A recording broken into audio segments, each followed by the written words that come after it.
have another object collections reveal for you. So this is a really interesting case. You can see it's got a handle on it, and when you open it up, it's a sword.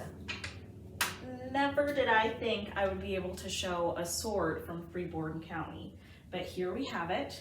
It's a sword from J.C. Munro, Sir J.C. Munro, as the case actually has on top. So let's go ahead, get some close-ups.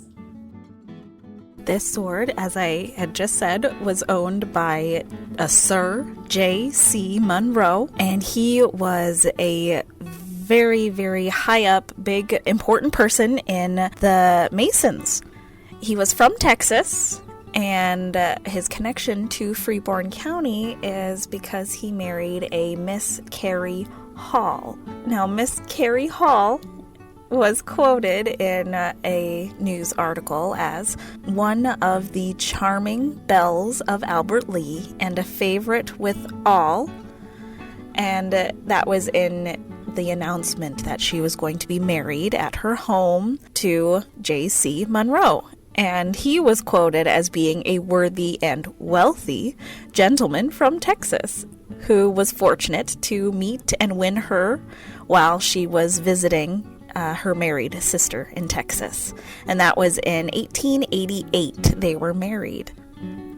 And he was somebody who was pretty widely known in Albert Lea, in that area, as being employed in a responsible position in railroad service in the South, so in Texas. And it was very well known as having a large salary and being a gentleman of ample fortune. Carrie Hall, his wife, was known as a cultured and accomplished person.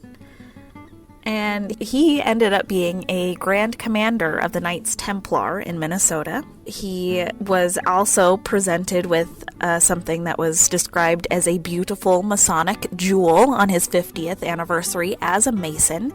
And he was in St. Cloud for a lot of his life. He died in St. Cloud when he was 74 years old after a brief illness. Looking at this sword, it's ornamented, and it has its own case with a red lining on the inside there. That's pretty fabulous, I think. And you see different calls to images of knights on the hilt up top there, and then also at the base you can see a little bit of that imagery on there.